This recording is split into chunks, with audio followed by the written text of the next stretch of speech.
For many people, the main reason that they don't believe in God is the problem of suffering. This could be suffering that they've experienced in their own lives, that they've witnessed in the lives of others, or suffering in the abstract that they're aware about from a distance. Tim Keller, in a chapter in his book The Reason for God, tackles this issue head on. He starts out by identifying two different ways in which suffering can prevent people from believing in God. Some people have a philosophical problem stemming from suffering. They think that unjust suffering is too big a problem to consider it plausible that God exists at all. Others have more of a personal problem. They might not go as far as saying that God can't exist from a philosophical point of view, but in light of the suffering that they've experienced, witnessed, or learned about, they don't want anything to do with him, whether he exists or not. The first type, the philosophical crowd, tend to make some variant of the argument made by J.L. Mackie in his book The Miracle of Theism. It goes something like this. If an all-good and all-powerful God existed, he would not allow pointless evil. But there is a lot of pointless and unjustifiable evil in the world. Therefore, an all-good and all-powerful God does not exist. Keller argues that there is a hidden premise in this argument. That is, that if we ourselves see the evil in the world as pointless and unjustifiable, then it must indeed be pointless and unjustifiable. He draws attention to this as an inconsistency in the position. Whilst whoever proposes this argument might be aiming and claiming to adopt a position of skepticism and rationality, in fact, they're operating with a huge unconscious faith in their own ability to understand the mysteries of the universe. They're saying, I have so much faith in my own powers of reason that if I can't find a justification or meaning to suffering, then there can't be one. Keller moves on from this point quite quickly, but I think it's worth pausing for a moment on this point. It's interesting to ask why we have such total blind faith in the power of our own ability to understand the universe. One of the things that science has taught us is that the world around us, even as we increase our understanding of how it works, remains mainly shrouded in mystery, even to the people who devote their lives to understanding it. Why do we still think that an issue like suffering ought to be easy for us to understand? To me, it's also confirmation of the principle, often expressed in Christian writings, that when we remove God from our worldview, then another belief immediately sweeps in to take his place. In this case, what we're putting in God's place is our own intellect and rationality. Keller borrows an illustration from the philosopher Alvin Plantinga, based on an imaginary insect called a no-see-um. No-see-ums have a painful bite, but are too small to see, hence their name. If you look inside your tent and don't see a St. Bernard dog inside, then it's safe and reasonable to assume that there isn't a St. Bernard inside your tent. If you look inside a tent for a no-see-um and don't see one, you still don't know if they're there or not. It's not reasonable to take the fact that you don't see one as evidence that it's not there. So, if there are good reasons for the existence of suffering, which one are they more like? The St. Bernard dog or the no-see-ums? This is the point at which Keller starts to flesh out his argument with examples drawn from the Bible and his own experience. His first example is the story of Joseph in the book of Genesis. Joseph experiences a huge amount of suffering in his early life, being sold into slavery by his own brothers. But this suffering is what makes possible the fact that he later becomes the Prime Minister of Egypt and saves thousands of lives from starvation during a famine. Keller continues that when he preaches on how Joseph's suffering set him up for greater glory later on, members of his congregation sometimes come forward and say how they've experienced something similar in their own lives.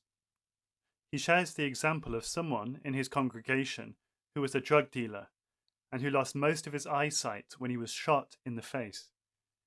He had previously been living a life that was selfish and cruel, but when he lost his sight, amidst the huge amount of suffering, he also gained a lot of humility.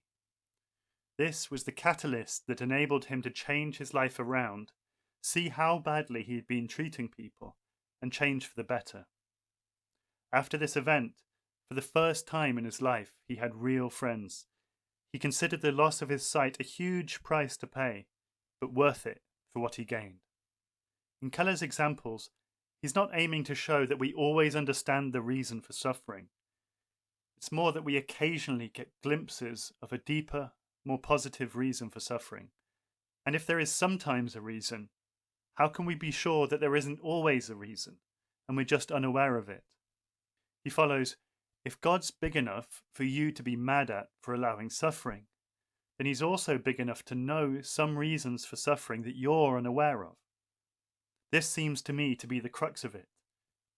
In a universe as complex as ours, you can't have a God who's all good, all powerful, all knowing, and yet who doesn't know anything you don't know. But Keller's argument is not just that suffering doesn't disprove God. It's also the surprising idea that suffering might even be evidence for God. At this point, Keller draws on C.S. Lewis's conversion story. Lewis had originally rejected the notion of God because all suffering in the world appeared to him to be cruel and unjust.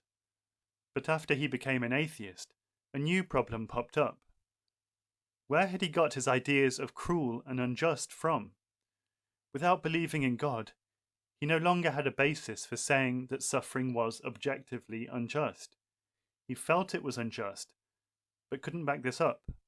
So, for Lewis, atheism didn't solve the problem of suffering at all.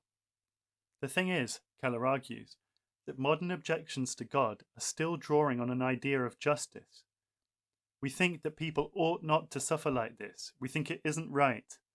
However, the evolutionary mechanism of natural selection depends on death and violence. It depends on the strong eating the weak. This is completely natural and fitting for natural selection. How then can an atheist say that the world is unfair and unjust?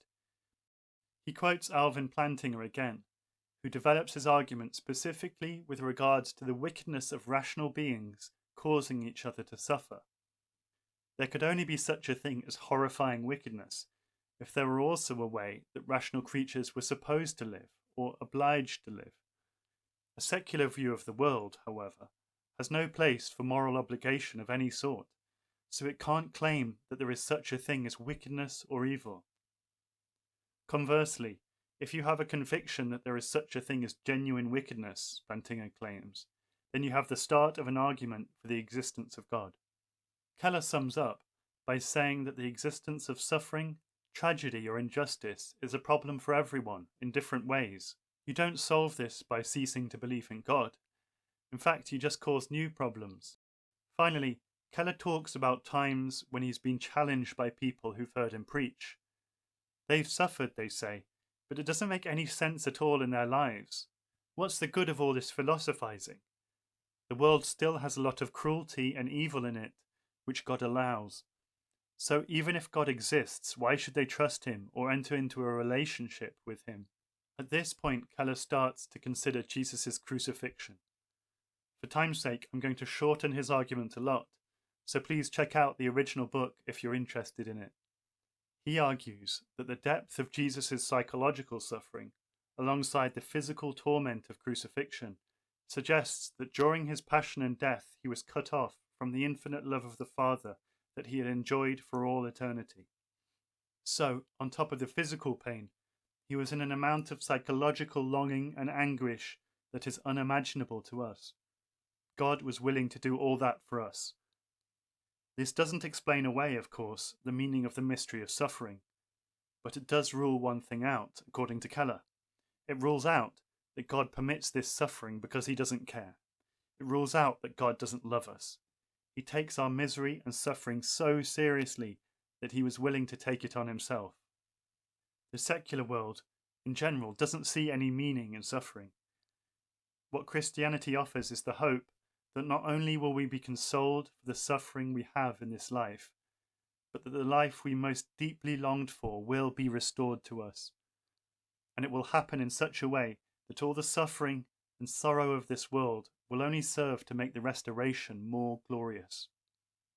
To illustrate this, Keller recounts a nightmare he once had, in which everyone he loved died. When he woke up and realized it was a dream, He was filled with relief and experienced a renewed appreciation and love for the people around him. Many of us have experienced a feeling of relief similar to this. Perhaps this little example is a hint of how we will feel after this life passes away.